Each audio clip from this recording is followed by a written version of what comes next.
White man in boxing led the Flair Cobbs. Shout out to Goodfellas Sports TV. All right, check out our new sponsor, Greenwood Stocks. They want you to know how to be able to trade stocks and be your own boss and be free to travel the world by making passive income. We all need that passive income from stock market. What are you waiting for? Call and text 281-760-3170. If you didn't catch that, that's on your screen. Or check them out at social media, Greenwood Stocks, and catch them at Gmail, greenwoodstocktrading at Gmail. And the YouTube channel is Greenwood Stocks. Appreciate them for giving me the opportunity. Check them out.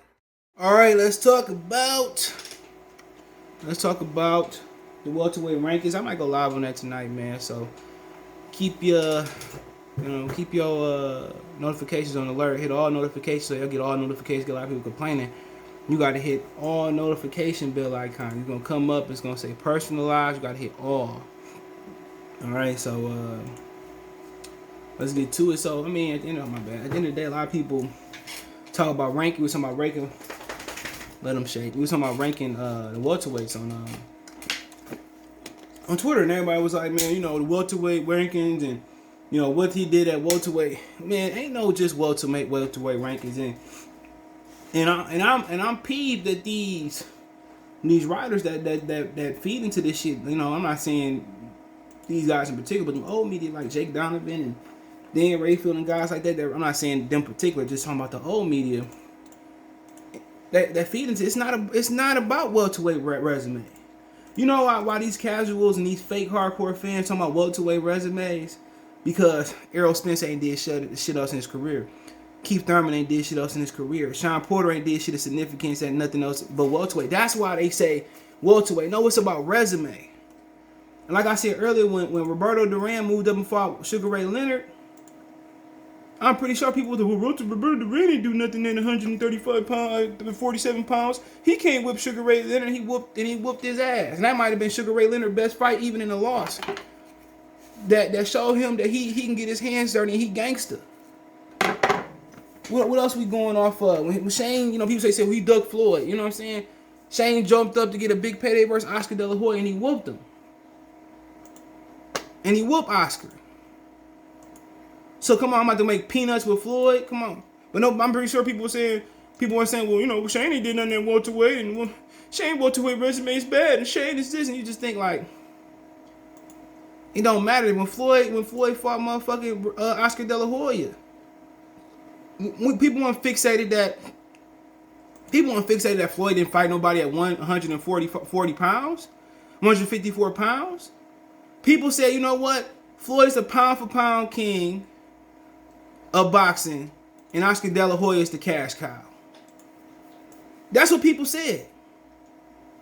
People weren't saying, well, Floyd ain't did this at 54, Floyd ain't do this at 56, Floyd ain't did this, Floyd ain't did that. Come on.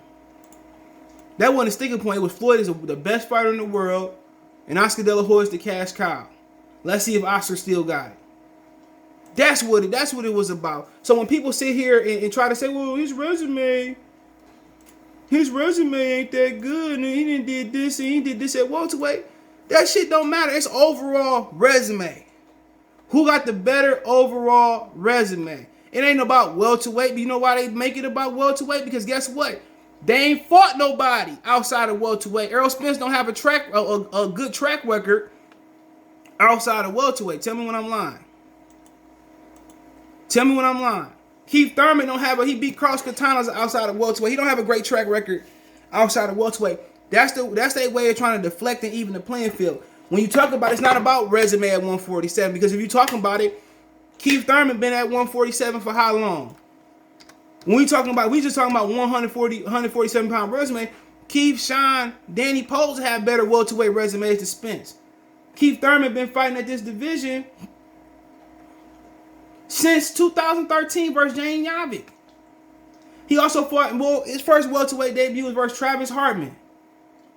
A dude 10-13, 2009. He was 143 pounds. Come on. 146, hold on, my bad. That's Keith Thurman outwin. I'm looking at the wrong weight. Well, he waited at 147 versus Travis Hartman. So Keith Thurman he debuted at welterweight at 2009. He fought again in 2009 versus Edwin Dos Santos Barreros. So come on, he supposed to have a better resume. He been fighting the division. What are you doing? Look at his butt. He been fighting the division since 2009. Come on, Danny Garcia, when he come to welterweight? He came to welterweight versus Rod Salker. Anything over 140 pounds to 147. He been at the division for 7 years. Well, 6 because he ain't fought this year. He been in the division for 6 years. 6 whole years he been in the division. Going on 7 because he ain't moved. I say 7. Sean Porter. Let's talk about Sean Porter. Sean Porter debuted, well, his first time at 147 was in 2010. Been at the division for fucking over a decade.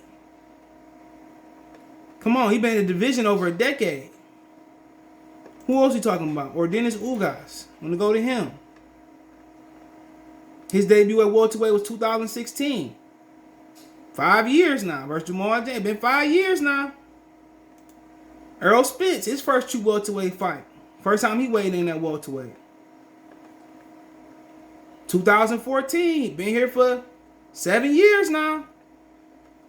So if we talking about motherfuckers that debuted at welterweight, if we talking guys who weighed in at welterweight, that's not fair. Terrence Crawford debuted at welterweight and got a championship fight in 2018. So Crawford been here 3 years. 4 years, my bad. 4 years. He been 4 years. So how is it fair to match his welterweight resume? You got motherfuckers that been at welterweight for a decade, over a decade. Sean Porter, when I say over a decade. So how we gonna compare his resume and it ain't about welterweight, it's resume. They only doing that it's about who fought the better fighters overall. And Crawford fought the better fighters. From British Prescott, who knocked out Amir Khan, to Amir Khan, the guy they said Errol Spence wasn't trying to fight, that was a rumor. To Kell Brook, he fought the same guy that beat Sean Porter and gave Errol Spence hell, who came off an eye. Okay? Who else he didn't fought? He fought Jeff Horn, the guy who beat Pacquiao.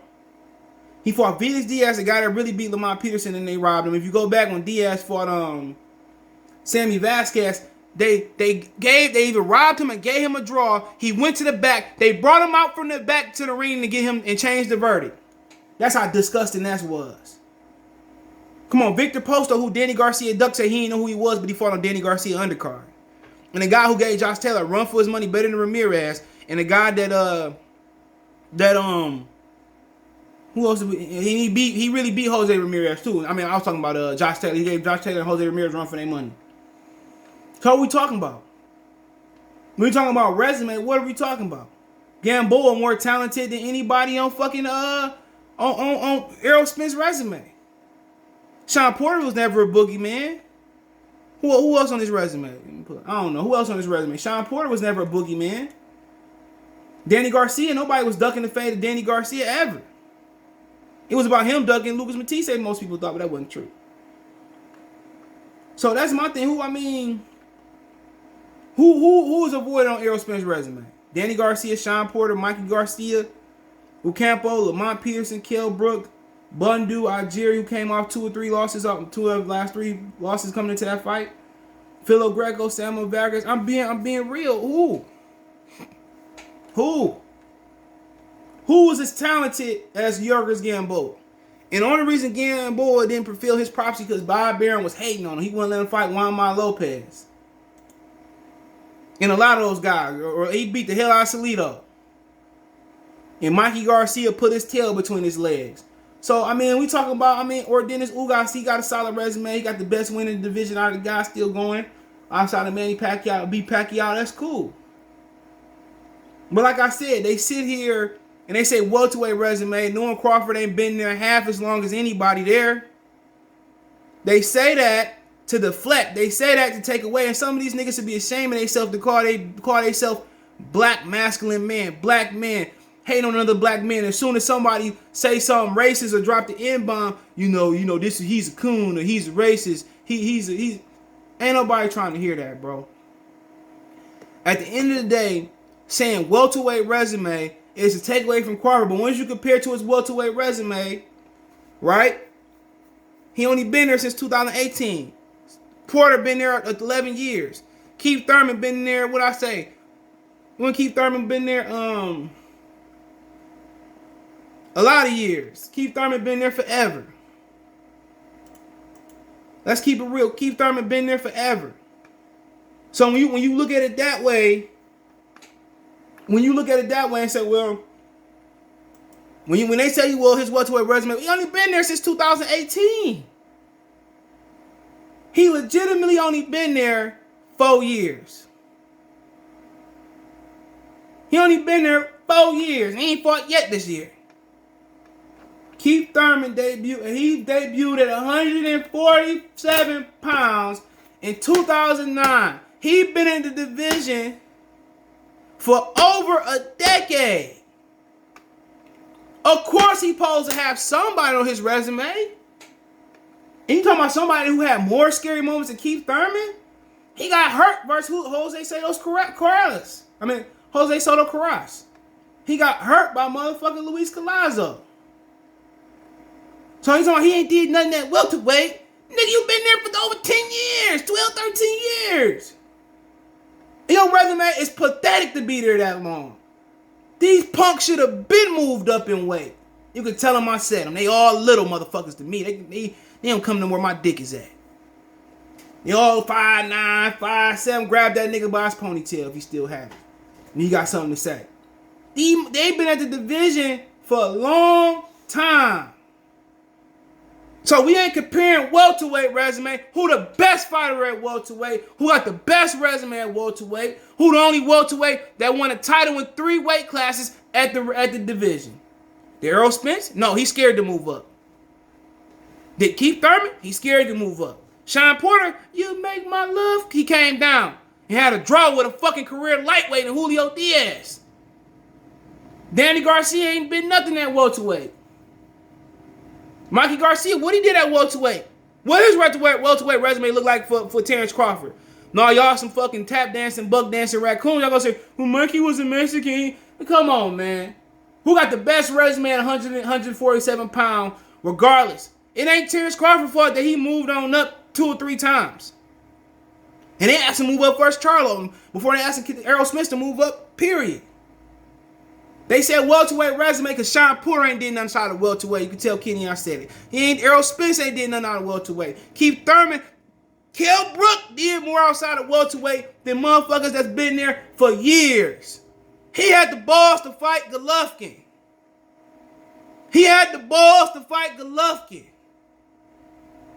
Sean Porter moved down from 175, whatever it was, pounds.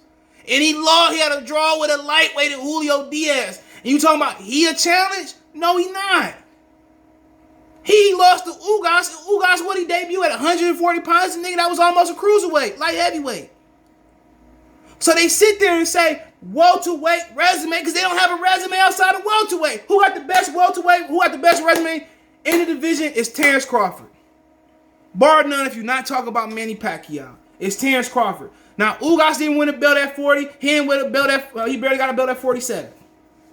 So when they talk about best welterweight resume, that's a deflection to know because they been here for 10, 12, 13, 6 years, 7 years, and they ain't got shit to show for it. They ain't got nothing to show for it, but competitive fights with each other. This motherfucker Errol Spence went life and death with a motherfucker coming off a broken eye and Kell Brook. How is he elite and he's struggling with Kell Brook? He first weighed in at 2000. He's been here for 7 years at welterweight. 7 years at welterweight, 31 years old. He got to show 2 belts and an eye injury in a car accident. I ain't trying to hear that, bro. These niggas say, oh, you know, Crawford did. And I respect every fighter that step in that ring. Sean Porter, Errol Spence, Terrence Crawford, and who guys, this is not about them as fighters in particular. It's about Al Heyman not knowing nothing about boxing. He had to get Canelo to come over to save his butt. He had to get Pacquiao. He don't know how to create no stars. He don't know how to build no stars. Maybe he need De La Hoya more than De La Hoya need him. But guess what? He still ain't got no stars.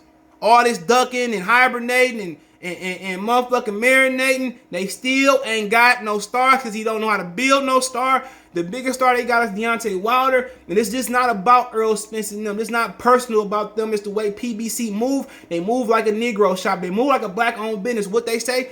They open late, close early. That's all I got to say. Let me know what you guys think. Thumbs up, share, video, subscribe to the channel. Don't forget you can find me on Twitter, Facebook, Instagram, Facebook group link there as well too. When I advertise, talk shit, hit me up. Link's always open. Want to make a financial donation? Cash App, CJ Good 313, Venmo, CJ Good 313. PayPal link in the description. I appreciate everybody to make a financial donation. Best way to donate. Thumbs up, share the video, subscribe to the channel. Y'all heard what I said. You can send it to your favorite boxer. They can get mad, but it ain't personal. It's about how PBC moving. They marinated. They had this division since Berto been in it. Victor Ortiz, Andre Berto. Who else they had? Floyd Mayweather, Manny Pacquiao. They had Miguel Cotto. That was at 54. So it is what it is. Let me know what you guys think. Peace.